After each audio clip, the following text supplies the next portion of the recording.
everybody, welcome to the show. I'm Sal, and I'm joined today by DJ Woolrich and Hussein Hello. Kadir. Hey, guys. Hello. Welcome back. Like, we didn't just talk for half an hour before the show.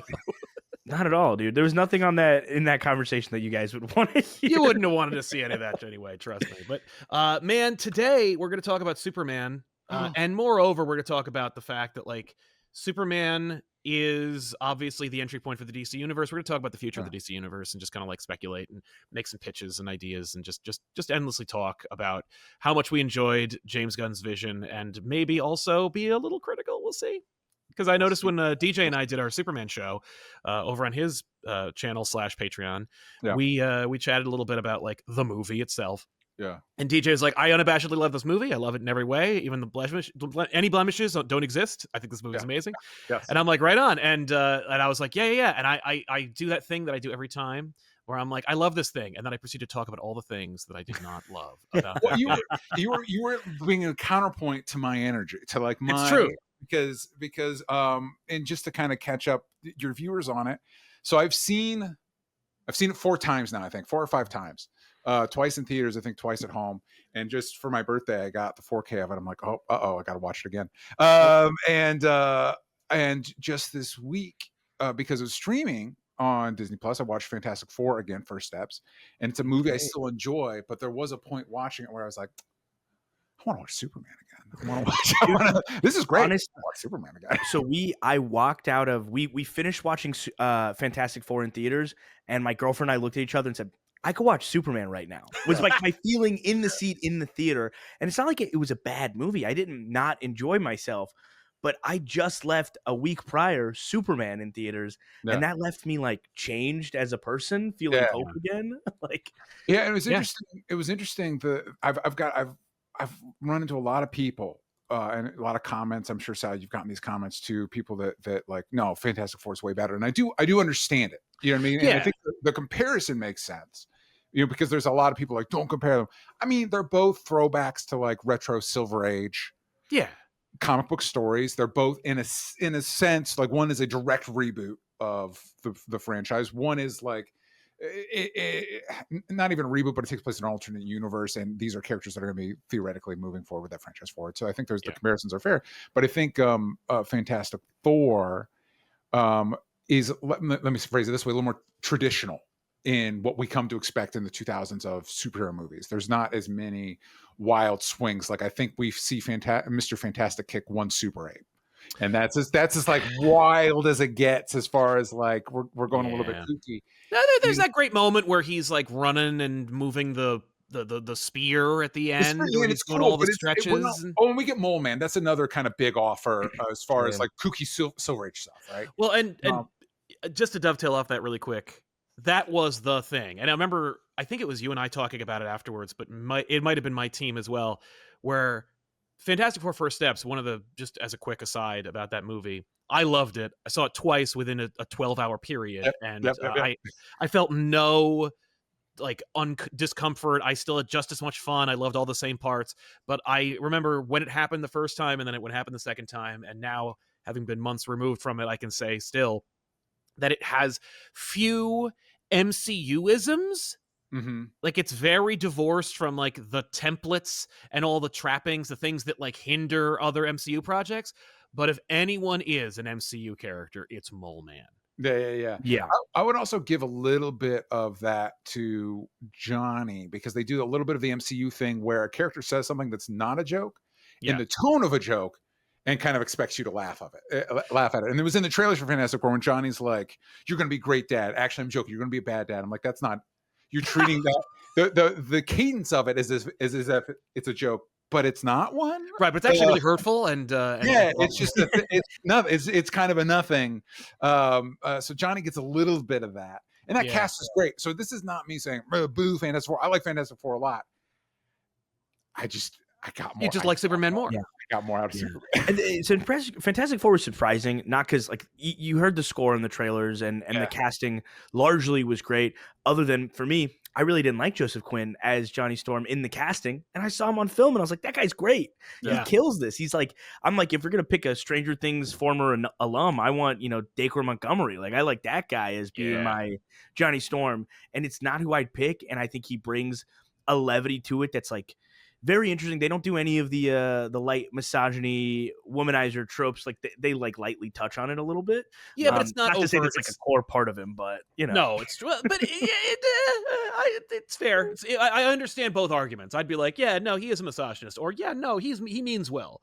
But it works out. They were able to avoid it because the main object of his affection is more powerful than almost any other than Galactus, any other character in the movie. So. Yeah, it's not hot, complicated. and like no one's gonna question whether she's hot or not. She's a silver lady in the sky. Yeah, come on. What every man wants, I think. I gotta tell you, man, that when she gives her speech, when she arrives on Earth, when she's like, I herald your beginning, I herald your end, like that was just like, it was like a vocal stim. It was stuck in my brain from the teaser I saw before the movie to the second time I saw the movie. I'm like, still. Did you see the 1 billion TikToks of using the audio about just entirely unrelated things? Where I'm like, this is the first time in a long time the MCU is having like cultural impact. A moment. It is a comedy bit, but hey, people who largely have been like, MCU sucks, we're not watching any of this, are saying, I herald your beginning, I herald your end, I herald for Galactus, Yeah, absolutely. That actually brings me to a point I want to bring up that brings us into the Superman discussion, because there's a question that I think people are asking, whether they know it or not, every time they go see a new superhero movie, particularly if it's MCU, but especially if it's DC, which is the MCU still on top? Like, is it still number one? Like, is it still to beat? Like, is DC still having to beat MCU, or has the MCU diminished itself to the point where, it's a layup for DC? You know what? I honestly think that they still have to compete on some level, right? Like, the MCU is a well-oiled machine, and the DCU is a James Gunn dream. And not to say Kevin Feige isn't that exact man running the ship over there, right? I'm sure there's levels and parallels to like how they do it, but DC's approach is wildly fresh, right? Like, James Gunn said something to the tune of, I'm not interested in telling a linear narrative across this universe of like, hey, watch this like you'd watch a TV show, but you're watching it in the movie theaters, which is largely what the MCU has brought for us. Yeah. He's like, I want to tell a story here and then a story here, and these stories will interconnect and we will build to something, but it's not in the same kind of thing where the MCU is always like, we're watching a season of television and then we get to the season finale, Avengers, and then we have, rinse, repeat. Yeah. I think they're putting a big spin on the formula, and is Marvel going to adjust to that formula, or will DC's experiment flop within the second or third go around? Because great first swing, did it crack any of the historic numbers we're used to? Absolutely not. So no, do we even hit those historic numbers anymore? I think is the question. I think Marvel's still the one to beat, but I think they've given themselves, they're vulnerable. I think they've given DC an opening to take the top, but I also think we're at do I think this is true, or do I just kind of hope it's true? I think we're in a place of change. Mm-hmm.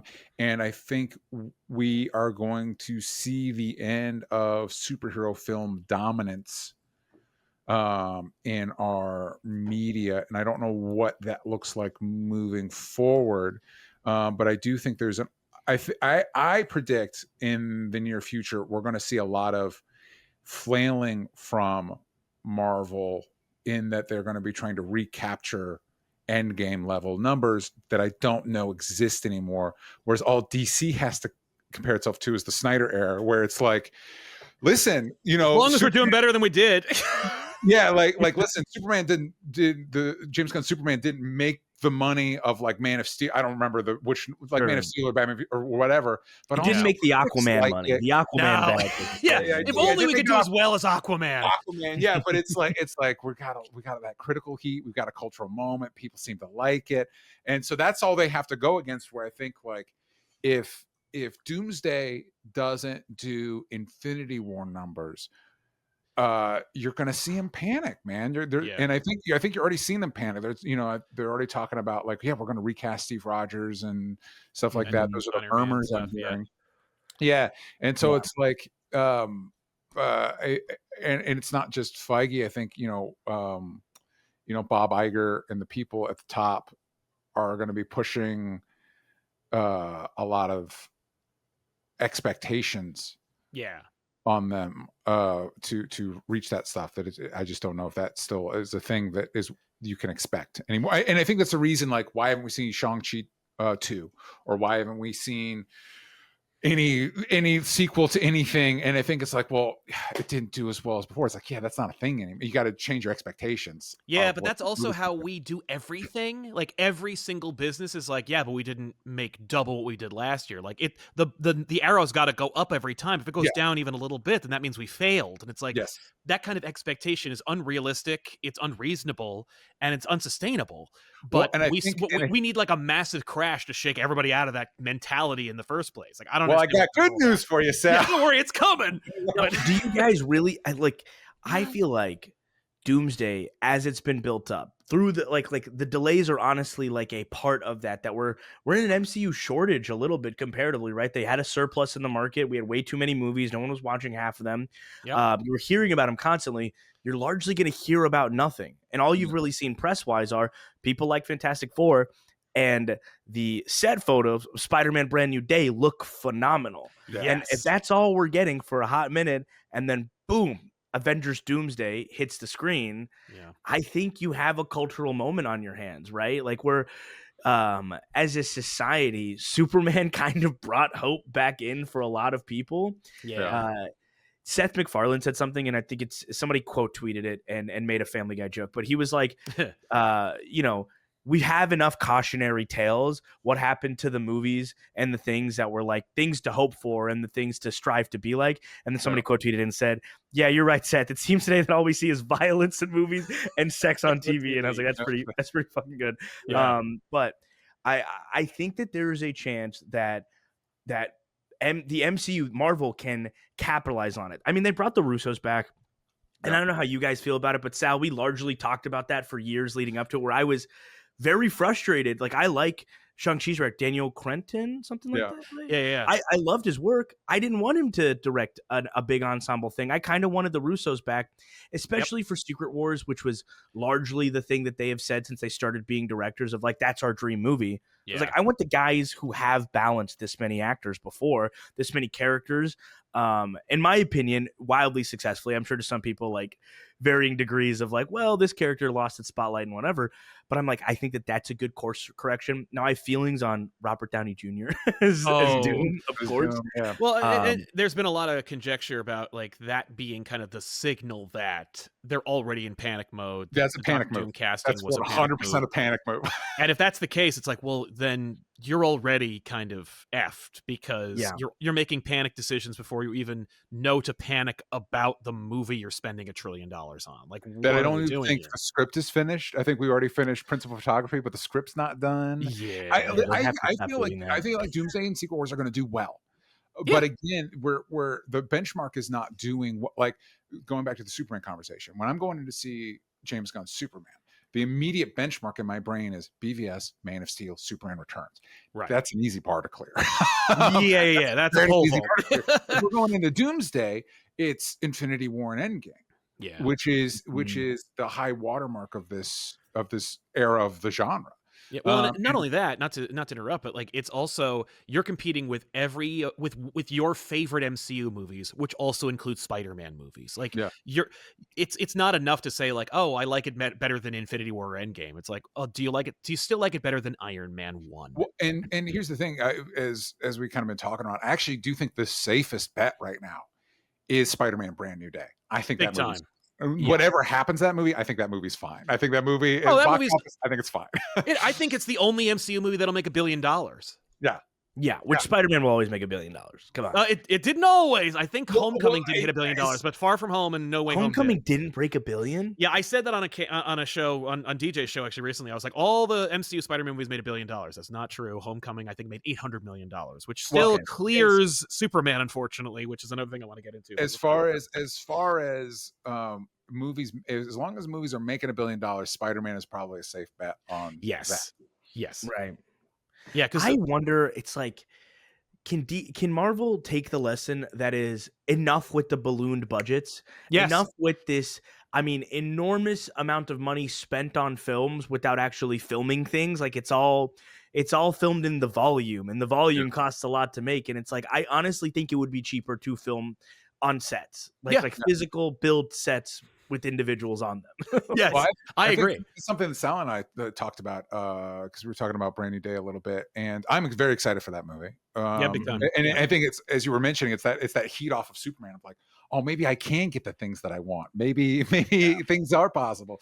But kind of the dream would be not necessarily specifically these directors, but like, a Spider-Man directed by the Safdies that really feels like a grounded New York, Spider-Man. Lived in Spider-Man world. Yeah. Cool. That'd be pretty cool. And it wouldn't cost as much. Like Sal and I for a long time, and it looks like they're doing part of this. It's like you could spend half the money that you spent on No Way Home and have Spider-Man team up with Punisher and Daredevil and make the same amount of money.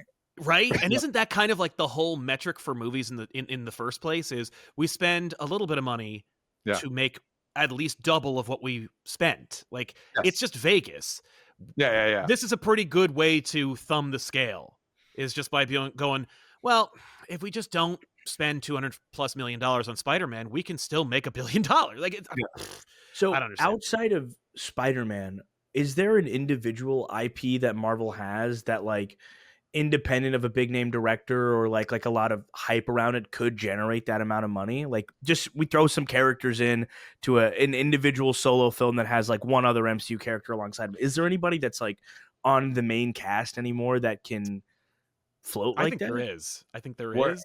I'm interested to hear Sal's answer, because my answer would be Marvel doesn't have a character. DC has Batman. Right. Yeah. Oh, DC well, has it. DC has it. And the DC fact that James Batman Gunn is like so averse. Yeah. Dude, we can get a Flash movie. We can get a Teen Titans movie. DC has. It's so funny because like Marvel's like drilled into the well, stripped the oil of it, and now for some reason they're digging up dirt and being like, "There's a drop of oil here. We're gonna use it again." And DC's like drowning in oil and great ideas, and they're like, for 2 decades now, I've been like, "I don't know what to do with this. I'm so confused. Oh no, money. Can't print it fast enough. Don't want it. I don't know." But Sal, who can compete with Spider? I guess maybe Wolverine. You could do a Wolverine. Oh yeah, you could do a Wolverine movie. I think so. But I think right now, if they were like, "Oh my God, what are we gonna do? What movie could we make right now that is a solo MCU character that's long established that people have a big fan base for?" Hulk. But well, they don't own Hulk. I think if the MCU said, "We're making a Hulk movie," it's called like Hulk. I don't know. Future Imperfect, but like do a Hulk movie, and you're just like, it's Hulk, and it's just Mark Ruffalo about the Hulk, and it could be Future Imperfect, and it would be a great movie to do because you get to play with time. You get to have Mark Ruffalo play 2 different characters, one that's cool, one that's an asshole, and you get to play with all the MCU Easter eggs, but you don't have to pay a single actor to show up. It's just helmets and shields, and that's it. And it's just about Hulk, and it's about his fear. Now the thing is, because I learned this recently, even Mark Ruffalo is still under the apprehension that Universal won't let them XYZ. The reality is that the situation with the Hulk rights is that Disney can make a Hulk movie, but they have to offer distribution to Universal. Offer it. Yeah. All they have to do is offer it with like, a little bit of the budget under the offer slip. Yeah. We would like, we have to offer that would you mind distributing our Hulk movie? And they're like, no, we can let you do that because you're Disney and you know how to do that better. Okay, thank you.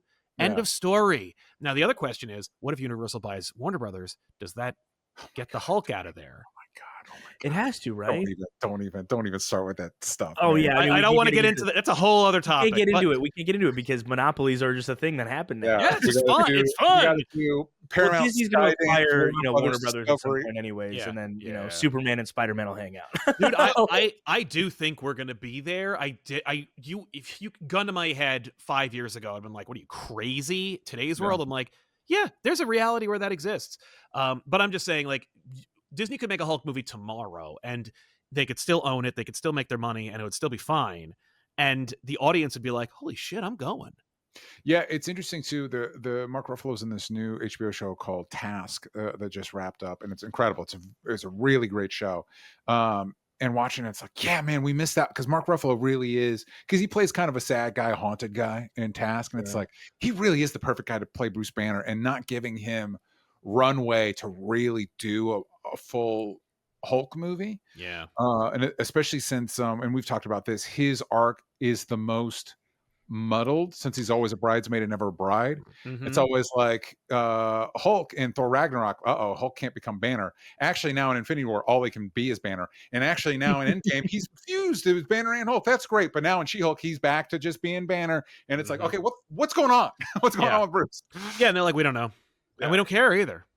Whatever we need it to be. What's he going to be in Brand New Day? Unclear. Don't know. I forgot he's going to be in that. I'm sure that'll be Yeah. like a really fun place to have him, honestly. It would be, hopefully, it'll be an opportunity for him to be something special, unique, new, different. DJ is a great pitch. I love it. I hope it works out that way, because then it could just be a one-off. It doesn't have to be the status quo for the Hulk. It could just be what Hulk did in that one Spider-Man movie.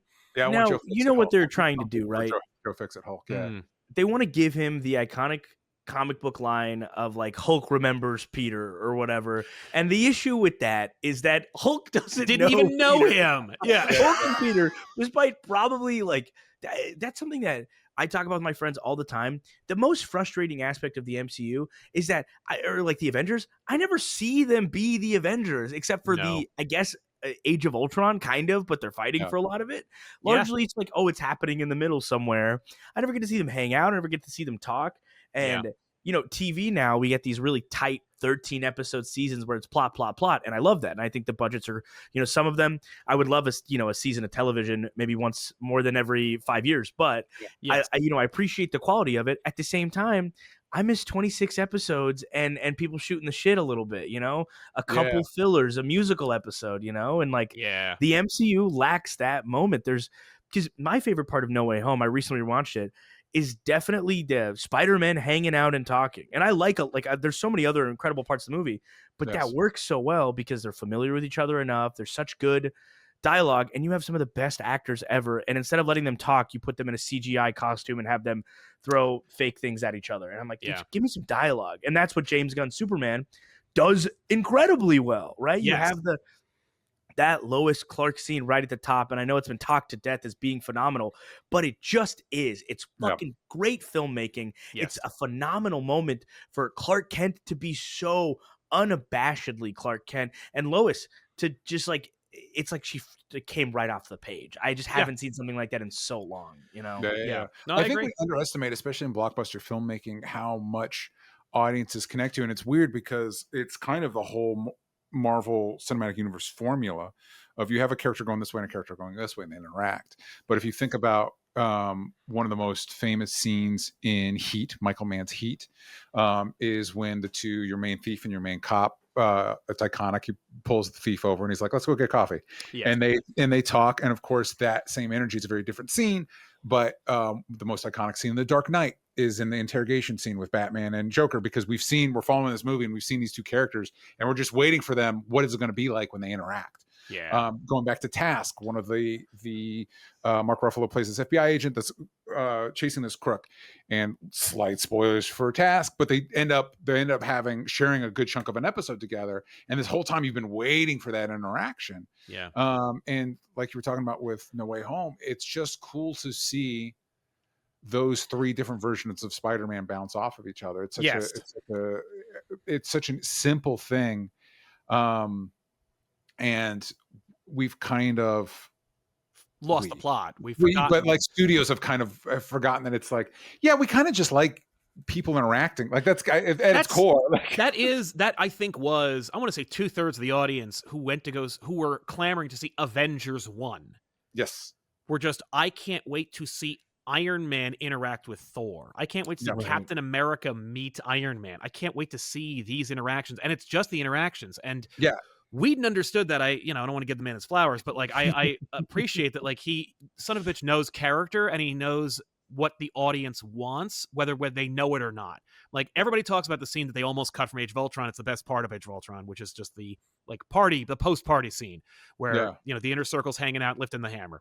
It's an amazing interaction scene, which again, and I love how like this episode is kind of like Superman's looming over our MCU conversation, because it's like every scene is that in Superman. Like it's just that you didn't know you wanted to see like a really fun interaction between like Tessmacher and Jimmy Olsen. You didn't know you wanted to see Mr. Terrific and Lois Lane interact with each other. Like you didn't know you wanted to see the Justice Gang and have Metamorpho and Guy Gardner on the same side. Like yet here's the movie.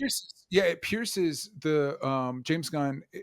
It pierces the archetypes of these characters and gets down to what do they actually believe and what do they actually feel like. Because you're right, with like Avengers, especially that first one, a good chunk of it is these characters sitting around. They're on a boat most of the movie. Like it's 2/3 of the movie is them sitting on a ship, like talking and looking at each other and getting mad. Yeah, and we were talking about TV. One of my favorite. My wife had never seen Star Trek: The Next Generation, but she tends to like Star Trek stuff. So we were kind of going, and we're not watching every episode because we don't have the time for that. But like some of the highlights, right? And one of the ones I really liked is, one of the ship's been hit by a wave, and characters like I think it's Dr. Crusher and Geordi are stuck over here dealing with this issue, and Worf has to deliver a baby, and Picard is stuck with kids, and we know Picard doesn't like kids, and so it's that idea. It's an old TV thing of like, well, how do split the party? Split the party, put them in situations they're not familiar with, which I think is what you're talking about of wanting to see more of with the Avengers of like. Yeah, so what happens if we split the team up and now like I'm trying to think of any interactions? It's Cap and Bruce are stuck on a mission together. You know who we never got to see really outside of one Lord of the Rings reference? Hawkeye and Iron Man. Oh yeah, Hawkeye and Iron Man. Like what are those two talk about? Well, and like what's all this referencing to the Avengers compound of like you're bunking next to Vision. He's not great on doors. I want to see that. That would have been fun to see. I don't want that to be Iron Man's inside joke. I want it to be mine with him. Like I want him to be telling Tom Holland Spider-Man something that I know that he doesn't. And it's like, I don't know that Vision's not great with doors other than I guess the scene from Civil War kind of, but that's like, it doesn't paint and like, weirdly, I remember Wanda's room and Vision walks into in that movie looking like almost like a college dorm, as opposed to like they live on like a luxury compound a little bit. There's just levels of like this is clearly just like bad set design and lazy world building because they're just gonna shoot in this room and then move on to the next scene or whatever. And it's like this. That's the thing, because I think you just pay the actors what they're worth, and you have no CGI, and you have Tony Stark and Steve Rogers and Bruce Banner sitting at a table for an hour and a half having a podcast, kind of like not a podcast, but sitting there talking about life. That movie goes on for an hour and 30. I think it makes $1 billion. Well, I mean, dude, genuinely believe it would. Yes, I completely agree with you there. What's most people's favorite MCU movie? It's Captain America, Civil War, the majority of them, or Winter Soldier. I'm sorry, it's like just so much. It's so much of characters just like being in regular civilian clothing, running down a freeway overpass. Like that's the movie, and it's like that's like they had to shut down like a street in Atlanta and have fun. Who doesn't want to see that? I don't know. I'm just like it's funny. It doesn't really jive with the MC or with the DCU situation because it's like I guess it's like a lesson. Like, hey, don't inflate your budget. Although I feel like based on how Superman performed, they might already learn that lesson because as much as I love, like, look, Superman made I think $600 million essentially, and that ain't enough.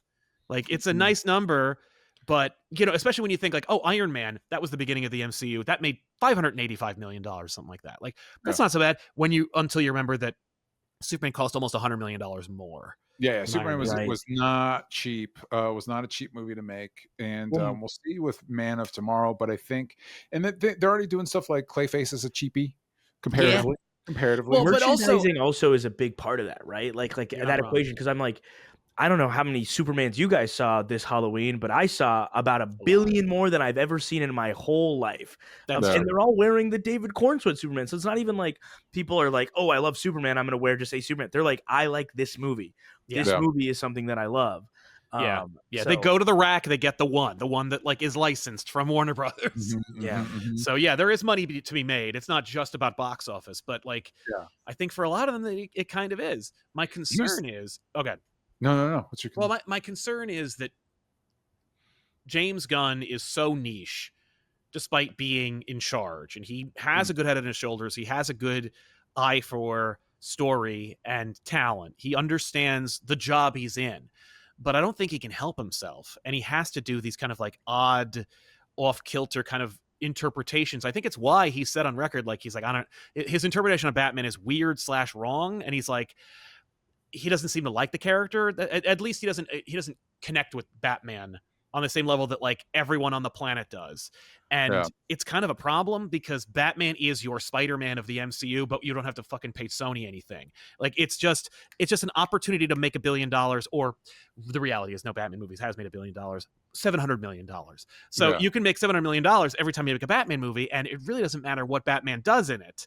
So you have to make sure you have that in your back pocket. And Batman's one that theoretically could be cheaper too. Well, because Batman could. Sure, Batman could go to space. You could adapt off-world for no good reason, but more likely, Batman's going to chase a guy with a skin condition in the rain. You know, so it's going to be beat up a cheap. guy just stealing a little bit of food for his family. Beat him out of the street. Yeah, Batman's going to punch the 99% into submission.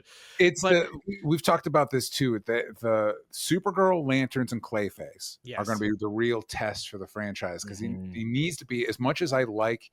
I am not as over the moon about Guardians as most people are, but I really like the Suicide Squad, and I really like Superman, and I really like Peacemaker. Yeah. But James Gunn has a specific tone that he likes to hit. Yes. And DC's going to need to be able to hit other tones to have longevity. Well, and just to get the characters right, like just to give you a movie that doesn't feel freaking weird. Like I would love it if like there was a Batman movie that felt like that was literally just a James Bond movie. Like just a completely different, just a huge departure from what we've seen for Batman, as long as Batman is consistent. Yeah. But I don't want Batman being weird like everyone in a James Gunn movie kind of is. And you're right, the Batman's the key. We've talked about this a lot, but it's like the new Welcome to Derry shows out, and the first 2 episodes are directed by Andy Muschietti, who directed The Flash and directed the 2 movies, and is on the hook to do Batman Brave and the Bold, or Brave and the Bold, I think it's just what it's called. Yeah, I know. And it's just one of those, however you feel about that stuff, those and any of the properties I just mentioned, I think having him do a Batman movie, or almost anybody do a Batman movie, the same time Matt Reeves is doing the Batman sequel, is a mistake, because people are gonna be mad about one or the other. If people were to say like, but DJ, the Batman tonally is so different than Superman, it's like, I understand. I don't think that's a problem. Yeah, but I think that's your Batman. I think that's your Batman, and I think it's doing well. And I've said this before, I'll say it again. If I'm James Gunn, I'm like, listen, Matt, do what you want in the Batman movies. We're not going to step on your toes, but Robert Pattinson is who we're casting as the Batman in our Justice League movie. Now, is Robert Pattinson down? Because my understanding was that like he was kind of like, I'm not going to do a giant franchise thing, but I don't know. My understanding is it's the reverse of that. Really? And I don't know if this is still true, but my understanding was he's like, yeah, I want to hang out with Superman. And Matt Reeves is like, no, this is a standalone thing. No, we're not going to interact. You're just a kid suit Batman right now. You're not even the real Batman guy yet. Because you're right. I would assume the hurdle's Robert Pattinson. Yeah. If he's down, what are we doing? I'm gonna push back here and say like I'm all for another one, and obviously I don't want Andy Muschietti touching anything. I'll be honest. I'll look at the camera and say that directly. Flash is an abomination, and I'm sure there's some studio interference involved, but largely the defense of it that he has done via interviews has been like, people don't get it. People get it. We got it. Bad movie. I got it, dude. I bought The Ring. The Ring is cool. I have it in my house. Everything else about that movie is horrible. And you managed to bring back some icons and make a bad movie. That's crazy. It's a real kick in the nuts. Touching it. Yeah. That said, I like having more than one. I'm very tired of the Christopher Nolan precedent that is the character embargo. It's why season 3 of Arrow all of a sudden went from a Suicide Squad season to doing some random it's either season 3 or 2 where they had like a whole plan of like, we're going to use Suicide Squad characters, and they wrote it all. And then they were like, actually, just kidding. The rights are pulled. We're going to be doing a Suicide Squad thing. Rewrite all of this. Character embargoes are stupid. Characters can exist on the screen, and on that, the fact that they had to rush Superman and Lois's ending, which like it was a good ending, and they wrapped it up really nicely with a nice little bow on it. But because Superman 2025 was coming out, it baffles me, because I'm like, that's a different Superman. Now they're largely hopeful, and they both have a charm to them. I think both Supermen do, but one is a Superman with 2 kids, well into his seniority, and the other one's a young hip Superman. Like I want more than one at one time. I totally agree with you, and I do think and I've agreed with you for a long time. And specifically in the TV, if one's on TV and one's on the movies, well, now we're talking about two different things, right? But here's where I'll push back on this in this specific instance, and I think it's the Andy Muschietti of it all that like clicked this in my brain. Yeah. Imagine you go see Brave and the Bold, and you're like, well, wasn't as good as the Batman. Too bad. That's our Batman now. That's the one. That's the one that's going to be hanging out with David Cornsweet, Superman. Too bad that you don't like that as much as the Batman, because that's our guy. Now, and here's what I'll say: what have they done every time in comics that's like largely been an issue? They merge and/or flip universes or pull some like that's. I mean, that would be pretty devastating if they have two Batmans and then they go like, "Oh, that didn't work. He's fired." Well, and then they can find a reason to kill that Batman off and move him to another area. And we just did that. We just did that with the Zack Snyder DC. That's what they were trying to do with Michael Keaton. Somebody posted a clip of Batgirl. The Leslie Grace Batgirl movie, and it finally clicked. It looked great. I'm like, why did they shit can it? It's like they shit canned it because it was supposed to be Michael Keaton's Batman, and it was going to cost them too much fucking money. To fix the Batman of it all, and so like it's easier to just scrap it than try and figure out what the hell is going on with why is it Michael Keaton's Batman? Why doesn't it feel like Tim Burton's universe? And that sucks. I think. Like we gave Andy Muschietti a Batman movie. Give Leslie Grace something, man. She did. She came in. She did the work. Give her Batgirl. Give her something. Right. And you could as long as the casting's good, that's great. But it was just one of those things that, like, when I was watching those episodes, I'm like, oh, yeah. Why put out a Batman movie that I'm not going to like as much as the Batman the Batman? Well, and Matt Reeves is a producer on Clayface. Here's the thing. Tonally, you have people that are obsessed with the Dark Knight, the hallowing lone figure wandering through Gotham fighting crime all by himself and with Alfred, right? And then I think that there is a huge affinity and love for these. Like, you go to any convention, and a lot of the art at the little booths these days are Bat family related things, right? You have much more of the Batman as the father. My favorite Batman is the Batman from Young Justice, who's voiced by the guy from Follow the House of Usher, actually. Bruce Greenwood, right? Yeah. With Kevin Conroy, rest his soul, incredible voice, love it. Agreed. I think Bruce Greenwood is my Batman a little bit. Honestly, Bruce Greenwood was my second choice for Batman in terms of animation. Like I'd been so disappointed by animated Batmans since after Kevin Conroy until Bruce Greenwood came in for the Red Hood movie, and I was like, oh, here we go. And then they kept him for Young Justice. You got to go back and watch Young Justice. He's the Young Justice Batman. I know he is. No, I caught him in a lot. Also, I love Young Justice because of all the milestone references. I was like, hey, wow, they're the only why people did you that get were away allowed with to use this? those. Why were you the only ones who got to use them? Like, that's so weird. It's the last time we'll ever see Static on a screen, sadly. I wish it would be or otherwise. Icon for that matter. I was like, Icon and Rocket are in this show. That's Static. awesome. There's much better chance of seeing more Static than Icon. Dude, we're never seeing Icon. Icon and Rocket are not showing up anywhere for some time. I don't know if Paramount buys Warner Brothers. I think you'll see a lot more Icon than you planned on. But I definitely it's Static, then maybe Hardware, Mm-hmm. Hardware, and then that's maybe the Blood Syndicate. I like Blood Syndicate. I think Blood Syndicate, it's one of the ones that, like, there's not an easy there's not anything quite like the Blood Syndicate anywhere else in comics. So it's like, that's interesting. That would be interesting. Okay, we are in a position where I can actually ask this question because it's a segment I wanted to bring up. Okay. You get to pick a hero, a director, and a tone for this new DC universe that's set up by James Gunn that's got David Cornsweet in it. Who are you going with? Dude. And this is, of course, an opportunity to differentiate, like to show the nuance of the DC universe, like pick a different director, pick a different theme, tone, style, but still have it work within that framework. Like, what's your dream that hasn't been announced? Like, James Mangold's Swamp Thing, that's already probably happening. Are we ever going to see that? I doubt it, but I think out of all of them, if you compare the Authority to Swamp Thing, I think Swamp Thing's much more likely. Yeah. One, I'm down for that Swamp Thing movie if that's our backdoor way of getting Constantine into the DCU. That would be pretty cool. That'd be pretty cool. I agree. I'm trying my best to find. I'm trying to think of an incredible, like, comedy action director. I can't think of one off the top of my head. We got the why am I blanking right now? The Spider-Verse guys. They're doing that new. The Christopher Miller. Yes, Andy Weir movie. You know what? I want them. I want them for Titans Nightwing back to back 2 movies. Ooh, cool. I think that is the wheelhouse of, like, DC obviously has massive mainstay characters, but their secondary lineup, their legacy plays, I think are where the richest lore comes from. It doesn't come from keeping, just Damian Wayne for some reason as Robin, which we seem to want to do now. It comes from Dick Grayson aging into from Robin into the leader of the Teen Titans, and then becoming Nightwing. That's my moneymaker. That's it for me.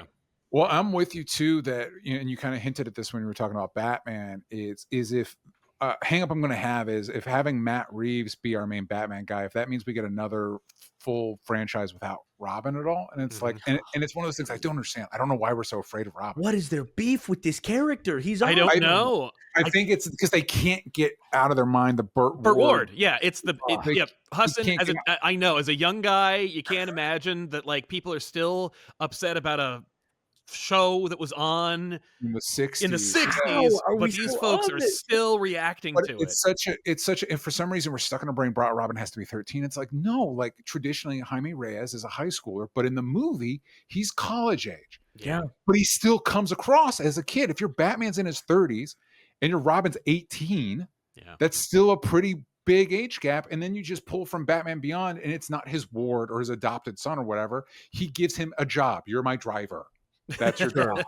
But you're Robin. You know what I mean? It's for me, it's such an easy, you think about in comics, definitely. You're like, well, how do you tell a new story with Batman? That's a problem. In movies, it's easy. You tell a good version of the Robin story. Right. Robin's you're into a new angle. We have literally never gotten the Flying Graysons in a substantial way. We've never gotten Tony Zuko. We got the Flying Graysons in that Batman Forever movie. I have a lot of nostalgia for Batman Forever. I do like that. I unironically like that movie, but it's not what we're talking about. You know what I mean? It's not what we're it's like there's room to improve. It's always such a big slap in the face. And I think that the reason, Sal and I host that show for 3 years, and give or take 50% of the videos are me shitting on Zack Snyder, because I don't believe in a director that's vision is anti the thing that he is making, where he's like, superheroes actually suck, so they're the devil in my life. Like, what are you saying, brother? Like, figure that out. Or like, I mean, Batman or Robin in the Snyderverse is dead, and for some reason it's dead Dick Grayson. Right. Like, you have killed off the potential for how many stories, Oh yeah. I think one of the best things that comics has ever done is allowing Dick Grayson to take the mantle of Batman and then reject it. Like, reject it prior, begrudgingly take it and then give it back. That's such an arc. And if you cast the right Nightwing, which is like, that is there. We had Nightwing in the Titans TV show, and Brenton Thwaites is fun when you got to do silly things. Largely, he's fuck Batman Nightwing, and that's a bad Nightwing. It's a bad idea. But people were so excited. What they try to do is like, what if Nightwing was Batman though? And it's like, well, that's not really. That's dumb. That's dumb, because here's the thing: if you want a Robin that's Batman, okay, Damian will pop up eventually. Tim is a great detective. Jason is a really angry guy. Dick is his own thing. Dick Grayson, for me, needs to be, in my opinion, this is a crazy take, I think he's the centerpiece of like the plan going forward. I think that kids growing up now should see themselves in the young Robin and then age with him into Nightwing into their late teens. And that is how you hook an audience, in the same way that Spider-Man resonated with, young people around the world. It's like very, Spider-Man can connect with anybody. I think Nightwing has that potential. I think we are getting those that dynamic duo movie, which will be interesting to see what. Not in the universe, by the way. Not in the universe, and animated, animated, not in the universe, and it's about Dick Grayson and Jason Todd as two street rats together. Yeah. I don't love that. I was like, when James announced that, I was like, it's a weird choice. It's a lot of weird decisions overall. Yeah, it's the same thing when like we're doing a Clayface movie. Yeah, but why? Well, and the other thing that I had a question about was like Matt Reeves is producing the Clayface movie. Yes. And I saw like set photos of the police department stuff, and I'm like, is that the logo from the Batman? And they're like, no, Clayface is in the universe. And I'm like, then why does it look like the Batman? And I think James Gunn said something, they didn't clear it with me or something. Like, I didn't know it was the same stuff from the Batman. How could you not? I mean, like, look, I understand that like things get like there's a lot of things going on, and like, things get away from you, but like, it's Batman. And the one question that everyone is asking, if they're talking about your universe, is who's Batman? And if you allow there to be doubt about who Batman is before you even cast Batman, you're going to confuse the shit out of people. Yeah, when it's, and we'll see too, because I know there was a lot of set photos of the Batman because it takes place on Halloween with people wearing Superman and Wonder Woman costumes, which ended up not factoring into the movie in any meaningful way. So who knows what we see on set photos and whether it matters or any of that stuff. To answer your question, if I wanted a, what was it, character, director, tone, I think for me, I do, one of the things I like about DC, one of the cool things about DC is because it's so many different universes arc welded together. Yeah. You know, there's so many different tones. Like when Batman and Superman were conceived, they weren't part of the same universe, and then they were merged together. And then we bring in Wonder Woman, Shazam, and we bring like Woman, all those characters in, are the DC universe is a quilt. It's yeah, exactly. And so for me, I like those little odd corners, and I think that's something that you can explore more, as opposed to, and I say that as opposed to Marvel, which was most of Marvel characters, are Stan Lee, Jack Kirby, Steve Ditko, and those, and it was created to be a cohesive thing. My go-to, I love the Question. He's one of my favorite characters. I would love to see something with it. Truthfully, I would love to be in a position where I could do something with that character. But since I'm not, I think I go back to give one of them Safdies of the Question.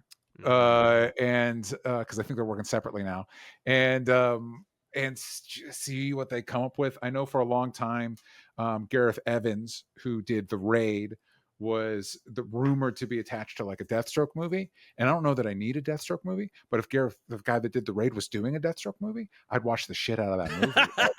I'd be very into that movie. So maybe, and I think that's something that you could do too, is kind of like salvage some of the stuff that like they didn't do or weren't going to do. Do you guys think, when do you guys think we're getting a Justice League movie, and do you think James Gunn's going to be the one directing it? I think the studio will insist that James Gunn direct it. Like, I think that's one of those things where like James Gunn probably won't want to direct it, but they'll make him. And because he made the Suicide Squad, I think he could do it. Though I would be disappointed. I think no earlier than 2029. Yeah. Do you think they'll rebrand it JLA, since we're kind of like existing? The Justice Gang we have is kind of like the Justice League International. I think they'll ask Tom. I think Tom King's their comic book guy. Whatever Tom thinks the Justice League should be, they're going to be like, yeah, go with that. Interesting. That'll be an interesting. So I keep an eye out, for like. Wait, Sal, did you have an answer to your question? Yes, I do. Okay. Yes, I would like to see Danny Boyle direct Tom Hiddleston as Constantine. Wow. Yeah, I'm into that, man. Yeah. And I want it to be R-rated and bleak.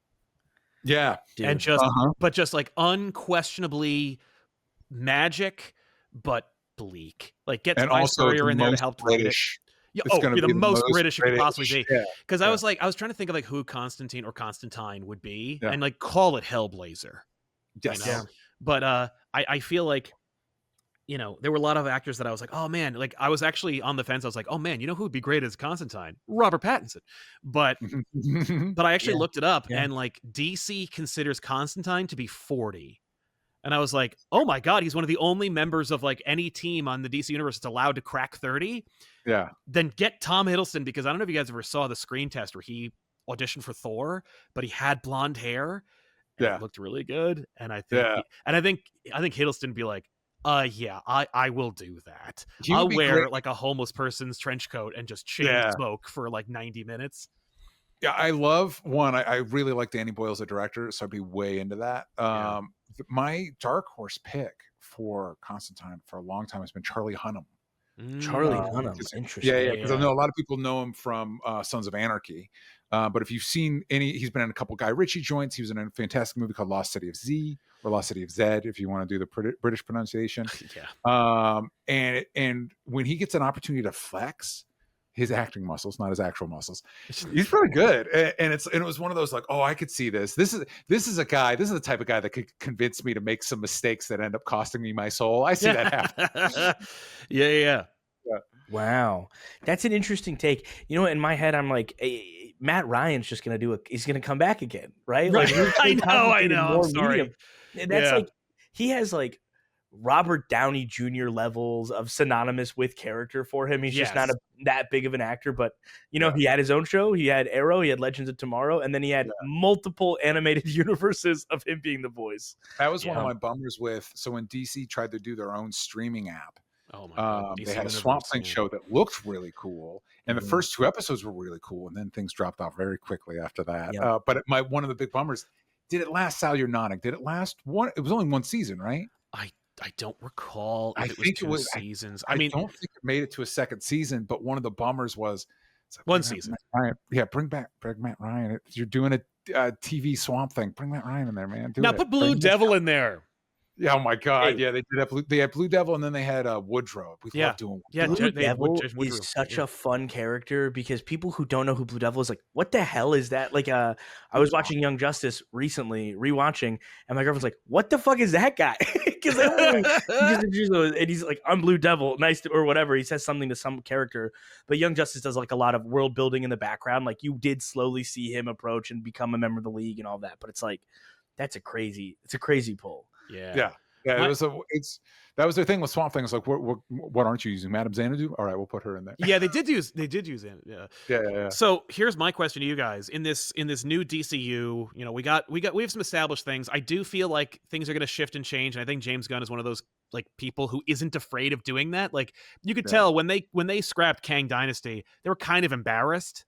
Like, they just pretended like it didn't happen. Like, there's been no scene that says Kang is effing dead outside of like a one line that was said by a bit character in a Loki sequel. So who the hell knows, but they don't want to address it. But Gunn's like, yeah, we changed it because we had to. I don't want to be embarrassed. I don't want to get caught with my pants down. So I do think that Man of Tomorrow will be rebranded as Superman Man of Tomorrow, and that David Corenswet's character will be added a lot more. Like, while it's still in the script phase, I think he's going to be more in it. I think they're going to make it a Lex Luthor Superman buddy movie. Like, I do think they're going to change it. I think Brave and the Bold, I think they're going to drop the Brave and the Bold at some point, and they're just going to go, no, it's just Batman, and we're just going to say there are Robins. Yeah. Like, I genuinely think they're going to like kowtow to pressure, whether that's internal or external. But regardless of the stuff we do know about, and we just pitched a couple of movies that we'd like to see, Wonder Woman. What are they going to do? Who are they going to get? Who should direct it?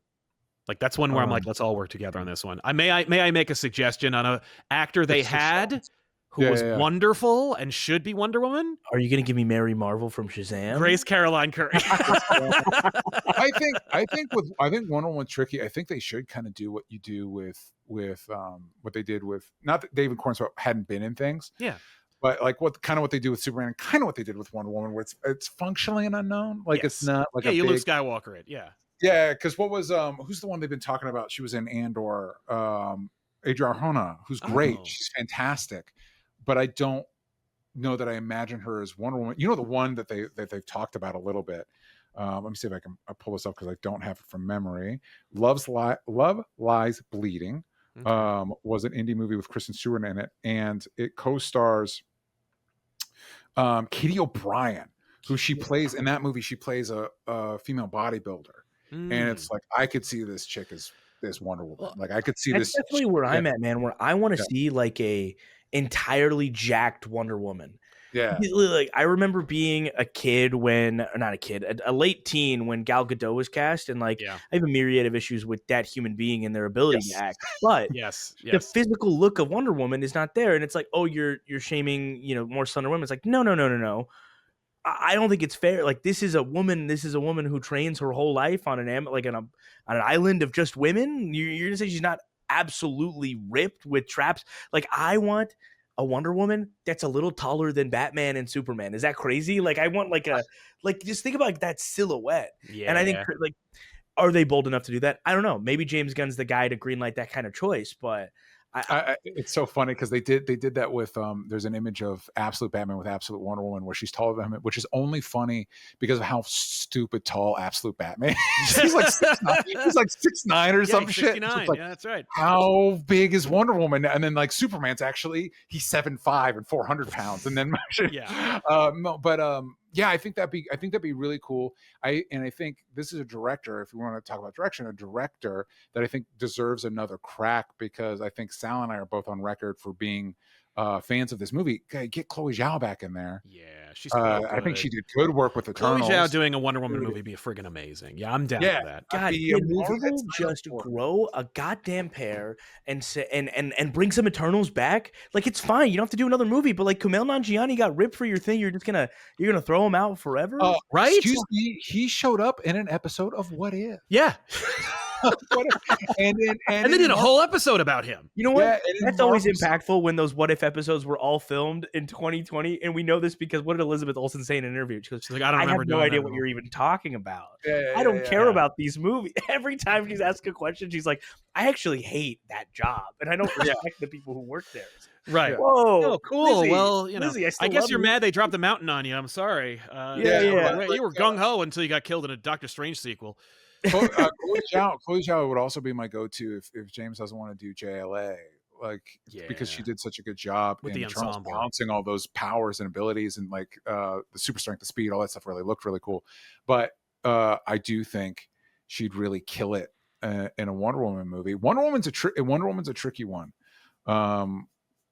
And I said that, and I believe it. And then I had to articulate why is it tricky. I'm like, I don't know. I guess it is. I guess to get out from under. You know why? Because it's hard to with Batman. It's like, oh well, what story will we pick? And it's like, for some reason, Hollywood's like, oh, Long Halloween. But Halloween, yeah. but when it comes to Wonder Woman, it's like, what story will we adapt? And it's like, I know which one you should adapt, and I know they won't do it. I think it's Absolute Wonder Woman, guys. Like, I think you got to make Absolute Wonder Woman your main universe Wonder Woman. I don't think they're going to do that. But I'm just saying, like, if you wanted to, no one's going to complain. I was a big fan of, in the New 52, there's a few things that I think the New 52 did well. And I actually really liked Brian Azzarello's. Yeah, that was a good take. Yeah. And the second that run was, I think it was Greg Rucka came in after that. I was like, and all this is going in the trash. Rucka's like, well, that ain't my Wonder Woman. And I understand that. Look, I understand. And I there's something to be said for like doing a classic Wonder Woman, but they kind of did. I got to tell you, you know, as much as Gal Gadot's a problem and all that nonsense. And, you know, the director made like a really bad Wonder Woman sequel. If you could give Gunn / the DC universe any advice from any of the mistakes made from the MCU, like don't XYZ, make sure to XYZ, what would it be? Like, what would be your like one piece of advice that you're like, hey, going forward, you know, considering everything you've done with Superman and what we've got on the docket, make sure not to do this. Yeah, I think for me, it would be allow space, and it sounds like this is the plan, and I hope they stick to it. It's allow space for projects to have their own identity. Because I know for a long time, you know, like I remember when the Netflix Defenders shows, Daredevil, Jessica Jones, Luke Cage, all that, were hitting on Netflix.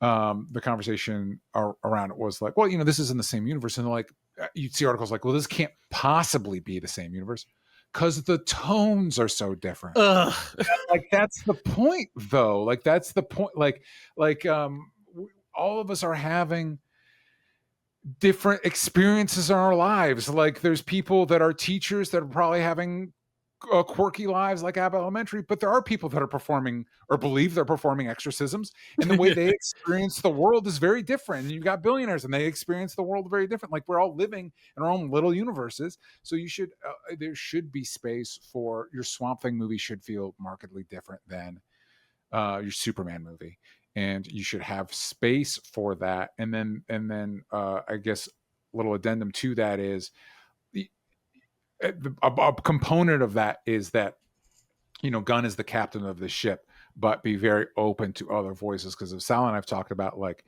everybody loves Brian Bendis's Ultimate Spider-Man and his Daredevil run, and then suddenly he was writing half the Marvel books, and people's opinion on him turned quickly, not because he was bad, but because it's like market saturation. Like, we get it, you know what I mean? Yeah. Same thing with Jeff Johns. Like, you could point to any creator that becomes the hot creator, and then people get burned out on them. Yeah. And so it's like, people love James Gunn, but if it's all James Gunn stuff, if every project coming out here feels like a James Gunn thing, people are going to get tired of it. Yeah. So you need to have that flexibility and that freedom to allow other types of stories and other visions and stuff like that.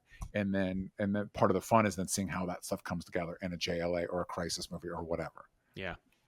I love that, man. I'm with you on that. And then I feel like for me, it's don't rush towards the big headline. Like, don't don't sprint towards a story in the same way of like, oh, well, I don't feel like establishing a Robin. I just want him to be Nightwing. He's going to be Nightwing now. Or I don't care to kill my Robin on screen. I just need him to be resurrected as a Jason Todd. And if you make choices like that, make them tactfully with the considerations for the history that happens off screen. But don't do the thing where we're just trying to rush to the headline, because that feels like the biggest pitfall of the DC EU, right? We're just in such a rush of like, let's open with our Justice League movie, right? Like that's foolish. You could have had a Batman independent film that has very little to do with the terrorist attack of Metropolis. That was largely, Superman did that. You saw him aura farming with an explosion behind him. People were in that building. So don't sprint towards it. Let things develop. It's okay to take a decade to get to a great Titans movie or a Nightwing movie. I know that headline is incredible, but if you develop it over years and you create that hype and that momentum, that's how you get $1 billion flick. Marvel has the luxury of being the only machine in the marketplace during that time, and that's why they got theirs. But DC has the stories. And it infuriates me that Spider-Man got to be the first big major comic book franchise to do the multiverse in theaters. Like Spider-Man, I love Spider-Verse. It's a great book. Is that the heart of Peter Parker or that character? No, but I can name about 5 DC characters that the heart of their narrative is the multiverse and the exploration of other realities. The fact that you let Marvel beat you to the punch in that in 4 different ways, and then the first time you did it was the goddamn Flash movie that sucked. Don't rush into it. Let it breathe. Allow yourself room to mess up and to reconfigure without having to have these wholesale firings and restructures. Always be aware that a crisis is something that you can pull from eventually. Don't rush to crisis. Don't jump into that. That's why the MCU is doing Secret Wars 20 years in.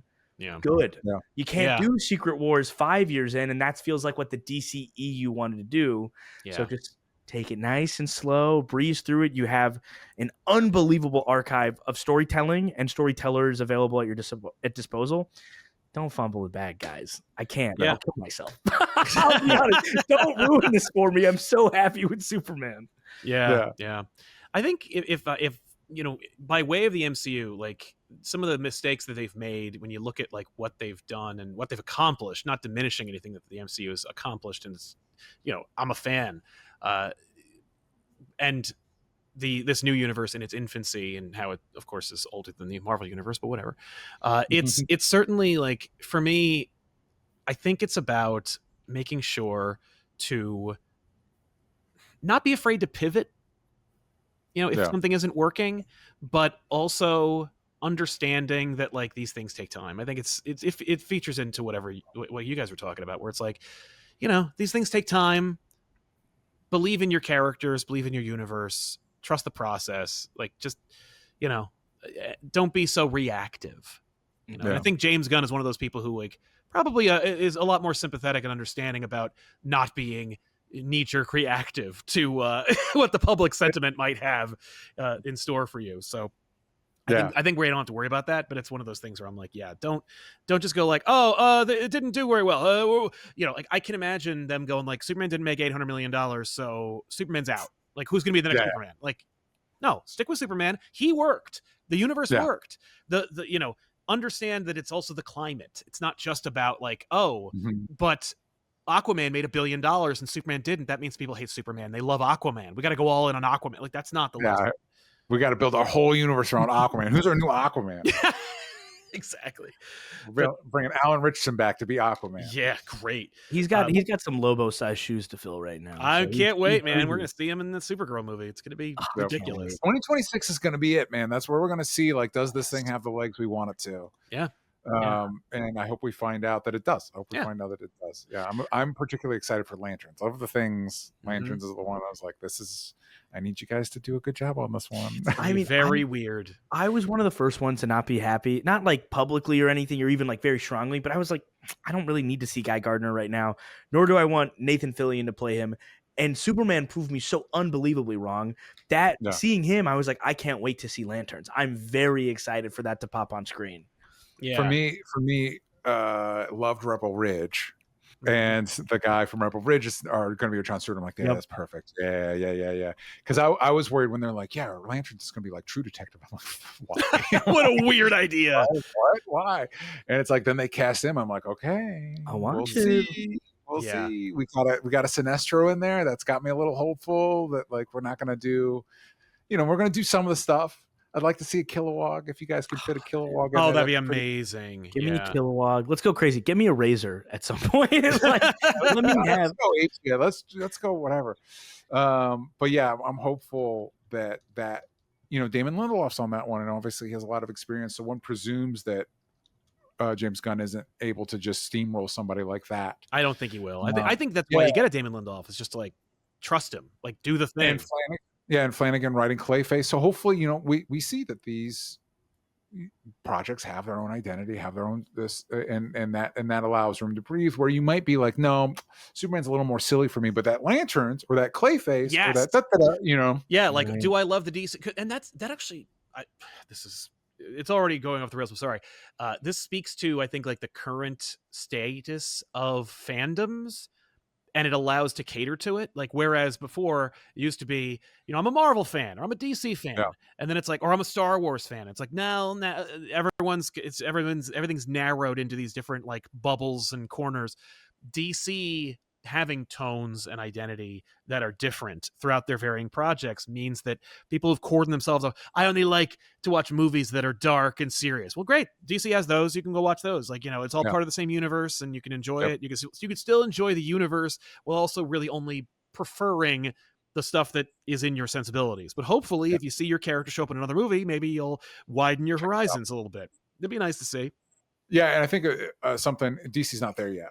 But I think something Marvel is in a position they need to do, and DC might get a position they need to do, is do the same thing comics do. We have different editors dealing with different types of books. Like I do think they made a mistake by, I know my understanding is Kevin Feige wasn't a huge fan of Jeff Loeb being in charge of the TV stuff and all that stuff. Yeah. But you need to hire to hire a TV guy to do your TV shows. Don't let it be Jeff Loeb, but hire somebody. You need to have somebody. You need to basically have editors. Like, you're going to be in charge of our supernatural stuff. Doctor Strange, Ghost Rider, Blade. That's going to be your thing. You're going to be in charge of Young Avengers. Yes. Miss Marvel, Hawkeye. That stuff, and farm that out, and then they can exist in their own little bubble. So I don't need to have watched. If you're excited about the Young Avengers crossover, you only need to have watched Miss Marvel and the Hawkeye show and da-da-da. You know what I mean? Yeah. And if you're excited for the Midnight Suns movie, you only need to watch Blade or Ghost Rider. You can watch all the other stuff. And it'll help to inform it, but for the most part, you don't need it. Yeah, absolutely. What are you guys working on that people can check out that they should, because you guys are great? Oh, man. I'm at youtube.com/Hassan.Kader. It's a bad username because I already have a channel with the same name without the dot that's considerably more popular. But I'm doing some pretty big movie watch through, cut down commentaries coming up, as well as covering random things happening on the internet that I give a shit about. So nice. What I'm doing there. Very cool. Check that out. I got a whole podcast network, Only Stupid Answers. Sal's on there a few times. Hassan, you were on Spider-Versity. I think so. It might have been a Patreon exclusive. So you'd have to go to patreon.com/onlystupid-answers for that. But also, I just did a comic. The Kickstarter for it just ended. The Graveyard Shift. Depending on when this comes out, if you go to graveyardshiftcomic.com, there might be a pre-order store for people that missed the campaign. That should be up soonish. So if it's not up there now, maybe down the pipe it will be. So stay tuned for that. Nice. Check that out, folks. And you already know what I'm doing because you're already here. So we'll see you guys next time, another episode. DJ Hassan, thanks so much for being here, man.